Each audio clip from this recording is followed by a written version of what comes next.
Will they play?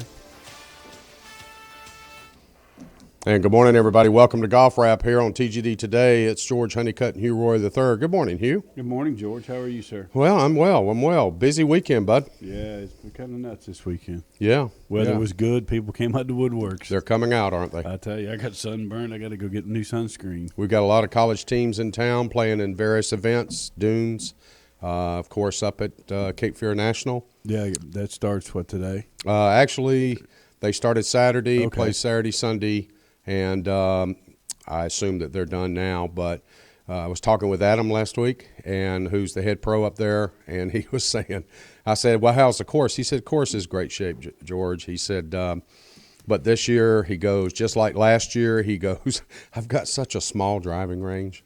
He says, it's just tough to get all these teams in here and get them off, you know. Yeah. And so I think there's some he kind of laid hint to some rumors that there may be some expansion of the range up there. They need to figure something out because it's not very big, and then they have some drainage problems on it too. And they're getting so much play, both from their members and the membership's just growing leaps and bounds, and they're building so many homes out there. But again, he said the golf course is just spectacular. And then I spoke with one of the team coaches that went up there Thursday for a practice round. Okay. And he came in the shop and was telling me about Cape Fear and about how good it was, and he couldn't believe it wasn't on the PGA Tour rotation. That was his comment. We said that when we played it the first time we ever went up there with that. I mean, that's just it's a great layout, and but again, you know, they've got all the chipping greens and whatnot, but the driving range part of it is what's certain. And if they are, it's just limited number of hitting stations is what it is. And it's limited amount of space that they have. I mean, I don't know. I mean, how, you can rip drivers, but of course, I can't imagine how many of their balls end up in the wooded area left. Oh, that swamp, yeah. So I wish them all the best. I'm sure they had a great tournament. Again, great weather, phenomenal weather. A lot of people in Myrtle Beach right now. But more importantly is our you know, we're excited about this week. We got Bay Hill. Yep. And Mr. Palmer's been making some appearances, which is nice to hear, seeing pictures. Yep. You know, and, you know, again, it's not much different than the Tiger rumors. It's the fact of, you know, Mr. Palmer always being hand-fed. Well, I mean, he's riding around in the cart, driving himself with his wife next to him. So he's not going to do the press conference. So his normal – I believe it's Tuesday press conference that he does. He's not going to do that. But, again, like you said, we hear one thing and then see another. So I'm glad to see him out. I mean, because if you hear what we've heard, you know, he's on death's bed. Well, and that's what it sounded like. It honestly did. Yep. And it's a shame because, like, you know, I was lucky enough to talk to him this summer when he called about my father. And, you know, he sounded good. And then, you know, you hear those rumors and then – I don't know. Maybe it's just the adrenaline, the fact that the tournament's at his place and it's in Orlando at Bay Hill, and you know it gets him up to where he can get. I don't know, but just it was nice to see him driving around the golf cart. Sure, yeah, absolutely. So a lot of excitement about that. Of course, coming up from the Valspar Challenge, again at Copperhead, the renovated Copperhead, played a little bit tougher. Than everybody, you know, anticipated. I mean, even our scores that we picked, you know, as our forecast, I was at 14 under, you were at 18 under, and Gene was at 16 under. We weren't even close. We weren't close. No. So the greens, we heard it from many of the players during the week, slower than they thought it would be, and they never sped up. So even Sunday with a little bit of rain that came in almost made them a little stickier than they had even been playing for the last 3.5 days. So it drew to a lot of them's feel, being able to adapt to the slower greens, being able to adapt to the non-green. Yeah. There is no green. Yeah. So we saw the likes of course, world number one, Jordan Spieth. He opens with his what seems to be normal the last 3 weeks, a couple over par. He tries to get back into it Friday. He gets back into it Saturday. He's actually right there at the bottom of the first page of the leaderboard. Well, you look at it, he got to 2 under par, and 5 under, 6 under was leading. So I mean, he had a chance, and you know, you can just tell. I mean, I don't know. I think a lot of last year, George. I mean, that's one of those things that you don't want to call it a fluke, but it is. You know, it's one of those where it's a once in a lifetime kind of deal where you win like he did. Mm-hmm. But you know, they spread him pretty thin this year. I mean, he was going all over the world playing these golf tournaments, and I've got to believe the young man's fried. His brain has just got to be fried. Well, there were some issues yesterday with him and Michael, his caddy out on the course. They had a couple of confrontations. Even Jordan referred to it in the post-round interview. Of course, he was asked about playing with Lee McCoy, who is the 22-year-old senior at the University of Georgia who got a corporate exemption to play in this event. And he made him a promise. I mean, because he had gone in evidently on 3 separate visits, basically begging to get an exemption into this because he's from the Tampa, St. Pete area. And a lot of his family is there. And, of course, he's played Copperhead. That's kind of the course he grew up on. And he goes in, he begs for an exemption. Last year they didn't give him one. This year they did. And he had promised him. He said, I will not embarrass you. That was his big thing. Mm-hmm. And lo and behold, folks, this kid goes out and shoots 74, 71, 66, 69 to finish at -4 and finish in 4th place by himself. And interestingly, when he had made the cut and then he goes out and shoots 66 on Saturday, he comes back in and he starts checking on, well, if I finish in the top 10, is there any money? And, of course, he's not professional. No. He's in college. But he was told initially that bracket of money, a portion of that or whatever, would be contributed or sent to a charity of his choice. Yeah. And then he was told a few minutes later, that ain't happening. No. So then actually, and congratulations to Valspar again for doing this, they came to him yesterday when he finished and notified him that a contribution will be made to his charity of choice, resulting in the phenomenal play that he had. So, and his charity is the 50 Legs Foundation, which is enabling those that can't afford it prosthetic legs and for children and or adults that can't afford prosthetics. I tell you, he's an amazing young man. You know, and you watch how when they finished yesterday and how Jordan, you know, walked up and just was like, you know, man, great playing, you know, 'cause they're same age. Yeah. And just said, you know, wow, you know, it was really cool. And to see some of the remarks of people on social media, honestly, George, it sickens me. I mean, to sit there and say, okay, yeah, Jordan, you know, you're talking to this young man and giving him encouragement, and you're number one in the world, but yet, you know, you haven't done anything. You've been playing bad. You're not. Is this just like his free pass like they gave Rory when he went through his little spell when he didn't play good after he was number one and he won all the stuff? I mean, come on, people. If it's coming from media, then a lot of the media has the responsibility to either A, support him, or B, create discussion. Fine. But in a format like Facebook or those other social medias, these are individuals that A, don't play the game, B, haven't broken 100 in their lifetime, have no clue what it takes to do their job. Want to be golf professionals that are club pros that want to sit here and talk about somebody. Yeah. And that's the thing that bugs me the most. And it's just, you know, the year Jordan had last year, the wins, the winning 2 majors, the Masters and the U.S. Open, and then the way he played the British, had a chance to win there, and he wins, you know, the other events on tour. He's number one player in the world. I mean, it is a fluke, you know, to play that well. Tiger did it a few years in a row. Right. But, I mean, to follow that up back-to-back and to expect this young man to do that, it's ludicrous. Well, he makes comments in his post-interview again. He talks about playing with McCoy, how good it was to play with him. McCoy referred to that being a dream of his to be able to play with world number one, Jordan Spieth. Oh, yeah. Evidently, they played together 3 or 4 years ago in a college event Of course, Jordan at Texas and McCoy, a freshman, I believe he was at Georgia. So, but then we get into like Jordan's play of the day part of the interview. And he made the comment. He goes, Michael and I didn't agree on a few things. When we win, we're a team. When we play bad, we're a team. And Michael and I right now just aren't seeing eye to eye on some things.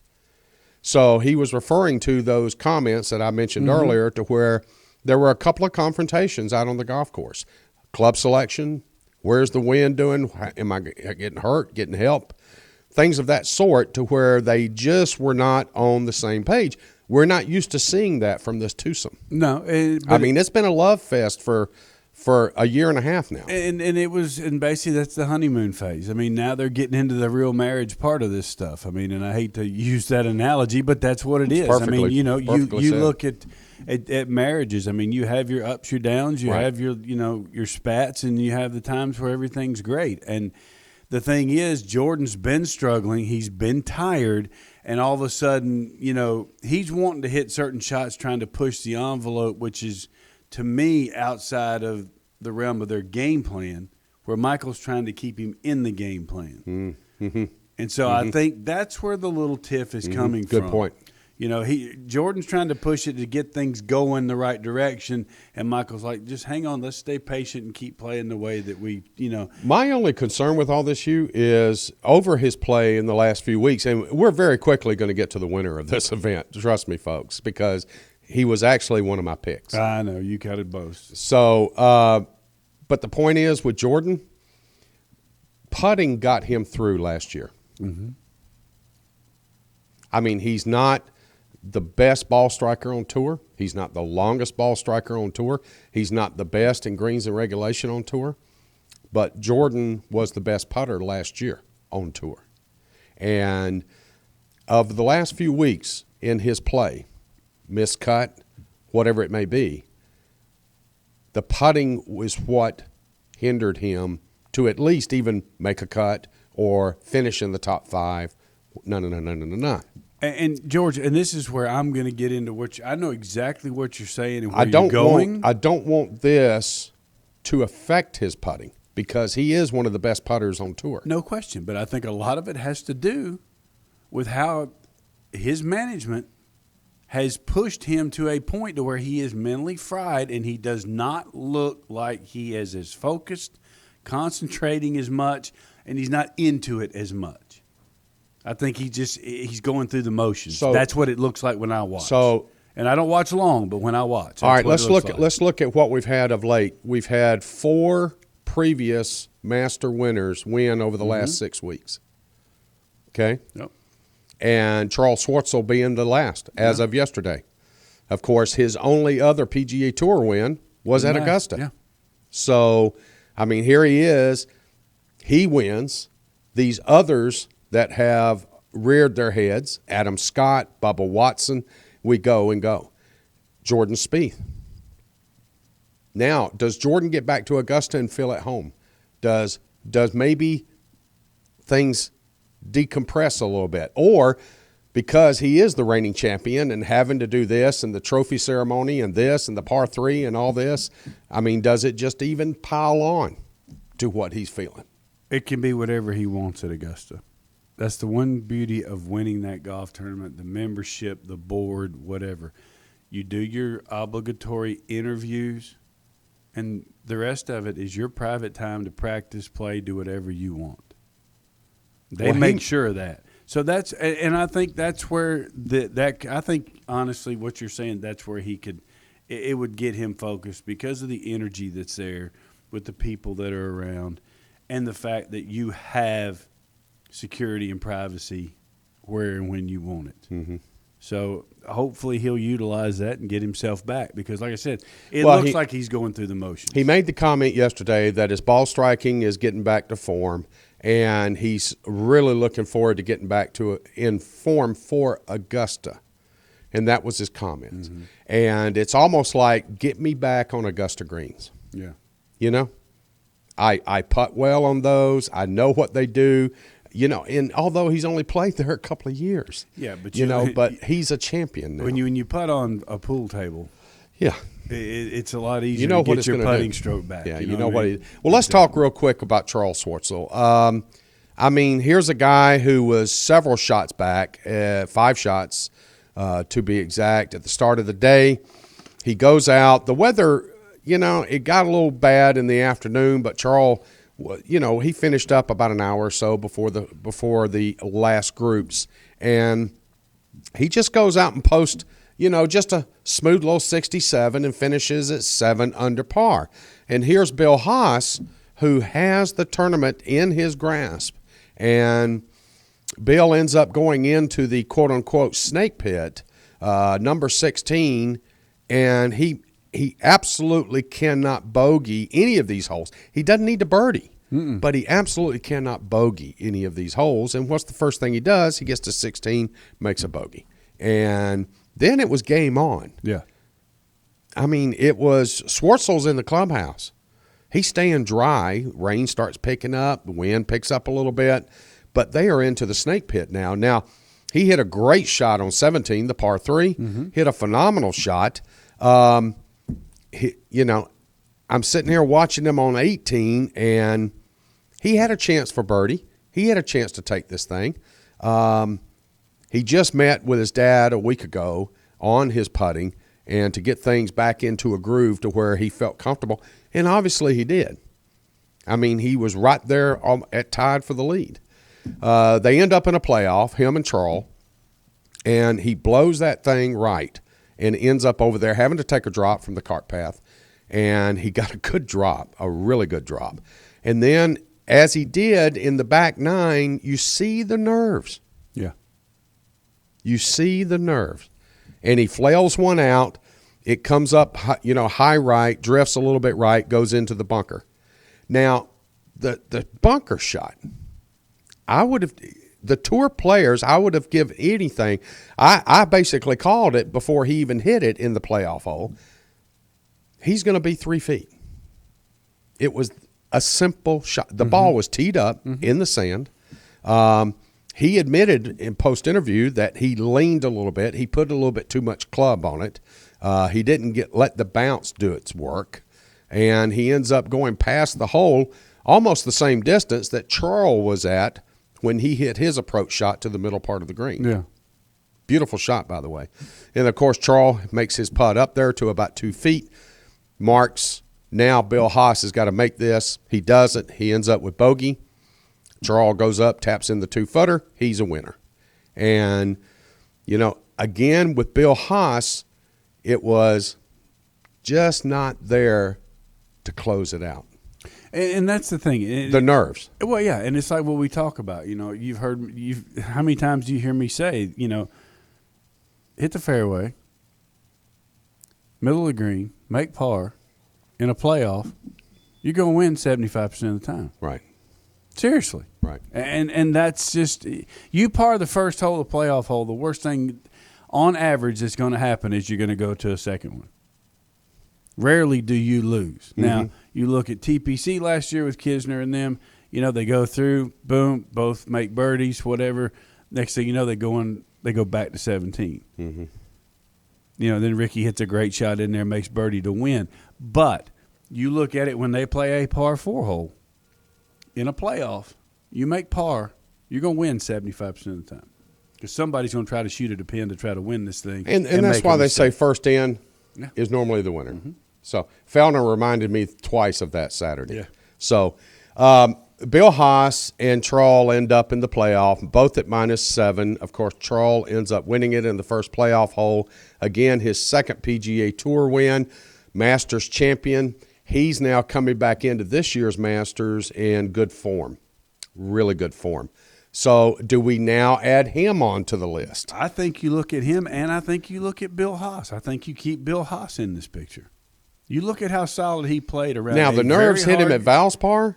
Are they going to hit him even twice as hard at Augusta? Or are they are they calm now because he's finally got himself back in the kitchen to find out how hot it gets, and he's used to it? Because it's been a while since he's been there. That's a good point. Other than the President's Cup, This is the first time in an individual tour event he's had a chance to win for a long time. Yeah. You know, you forget about how those nerves are and what happens.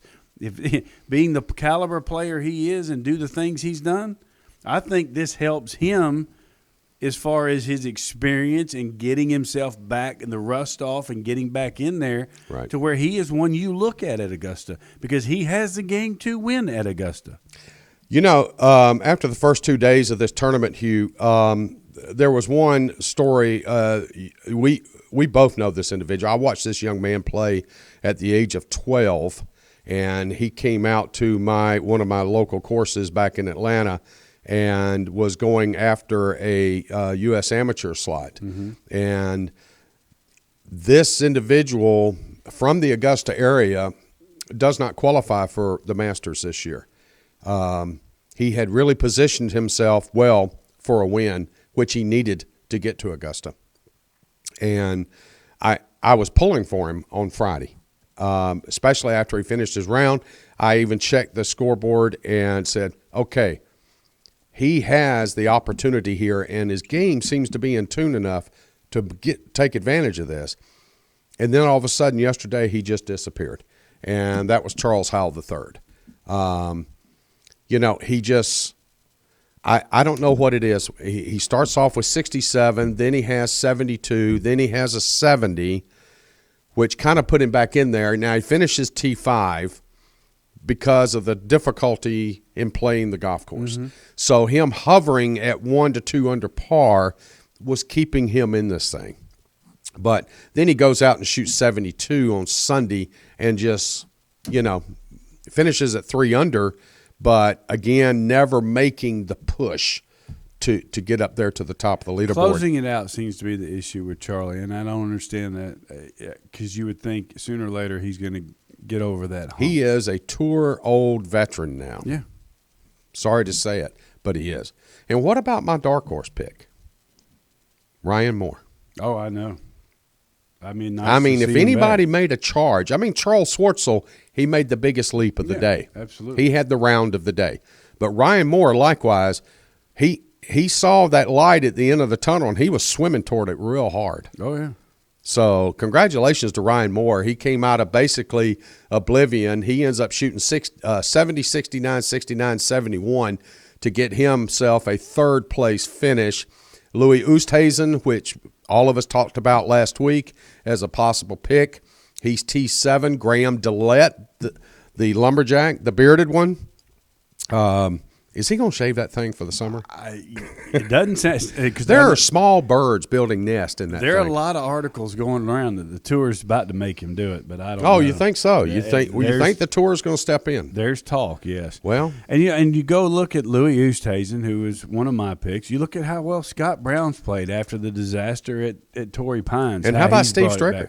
You know, wasn't it good to see Steve play well?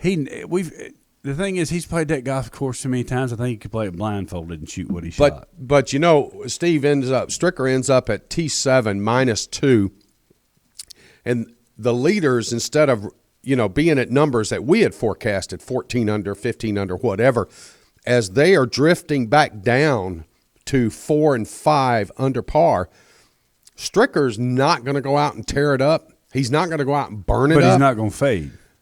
At 49, at 50, he's going to be right there at 1, 2, 3 under par for the week. Yeah.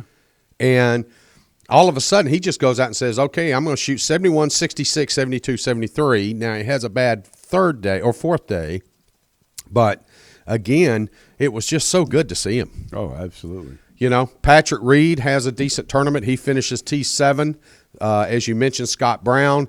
Matt Kuchar was back in the hunt. Everybody was talking about him, especially yesterday with a 68, which was a great round in those conditions yesterday at 3 under par for the day. George McNeil, Daniel Berger, Retief Goosen, he was in the hunt. Henrik Stenson, who was my pick, who was also I thought you had picked him, but I guess I was the only one to take him. You did. I know Gene was talking about him. Yeah, that's right. I'm glad to see Jason Gore get back up in there. Nice to see him have a good tournament. Good guy and a great player, and just There's just a lot to look at. Your boy Justin Thomas, he finished it even, but my boy didn't play too well. You notice I didn't jump on him this week. I understand. Yeah, but he had one good round. The rest of them were a little eh. But I think you look at the players and how everybody's gearing up. This week will be a different ball game at Bay Hill. I'm curious to see what the conditions are going to be like because they've had some rain down there, so it's going to be a little softer, I'm sure, which kind of adds to lower scores around Bay Hill. So it'll be a good test, and again, we're looking forward to hopefully seeing Mr. Palmer around. Right. I want to do a shout out to your lovely bride, Heather, KJ Choi. Sorry, +7. Cost Although Gene took him. Yeah. So, but that's not the only one that hurt Gene in his picks. No. So Harris English ended up at +5. Jason Duffner ended up at +1. He finishes at +13 for the week, compared to the Godfather, who was at -6. Yeah. And picked the winner. Thank you very much, Gene.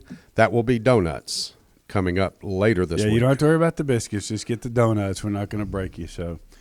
But anyhow. Another score that surprised me, Hugh, and again, in his own backyard, but basically Ian Poulter finishing at 9 over par. I was quite taken aback by that. After the first 2 days, I'm going, man, why didn't I pick him? Because, I had him 72, on the list. 71, and then backed it up with 2 75s. Yeah, I really thought he had a chance to do something. And I'd like to see him play well, but it just does not. It's not happening. Well, it being a Ryder Cup year, I really thought that he was going to get in a groove here and at least start pumping in some top 20s, some top 10s, if not in the hunt in a couple of these events. But I don't know. It just seemed like he didn't have an interest of being there. When you sit and watch him play, it's either he's got the energy or he doesn't. There's no in between play there. So Tony Finau, I was a little disappointed in him not making the cut. I thought that would have been a good – he basically could have taken a 2-iron around there and done extremely well. And that's saying something because that golf course is not easy. Well, it's not short. No. But the point is he hits his club so well that obviously I think a lot of guys really had trouble, and we mentioned this earlier, with the speed of the greens. Yeah. Because used to him being really firm and kind of quick. Of course, again, depends on the green, but, Well, congratulations to Scott Henn for picking up the European Tour win, of course, at Black Mountain. Wonderful event there. Superb to watch. Scott Henn had to fend off a couple of players that were going out and basically going to post 8 under par for the round for the day. And he had to fend them off, but he's kind of one of those what do you say it? A veteran tour player on the European Tour. He is, and he played well over here. For a while on the web.com and then going to the tour, and was somebody that was picked to be kind of one of the top 25 players in the world kind of players, and then kind of just fell off the face of the earth. But nice to see him win. I know he had some putting issues for a while, but seems to have gotten it back on track. He's played well in South Africa, and he's played well here. Well, he held off the charge and ends up picking up the win at Black Mountain, and congratulations to him for doing that. Now, this week, a lot of things happening. Got Bay Hill. We've got the Champions Tour cranking back up. We've got the ladies cranking back up. So it's going to be a busy week. Yes. And it's going to take everything we've got over the next couple of days just to get our picks ready because I have a feeling that the professor's going to come in a little steamed. He's not going to be a happy individual, and No. I hate to hear that because we love him to death. But Professor, it is what it is. Well, he wouldn't be so upset if you won, but because I won, I know. that's going to really Chap dig a him. hole in Yeah. him. So TGD Radio and TV are produced and broadcast by the Zeus Digital Network for thegolfdirector.com. Be sure to check out our featured course pages where you'll find up-to-date information about course conditions, specials, much more. Need help with your next golfing vacation? Just call Dave right here at the Golf Director, 844-GO-GOLF1, 844-464-6531.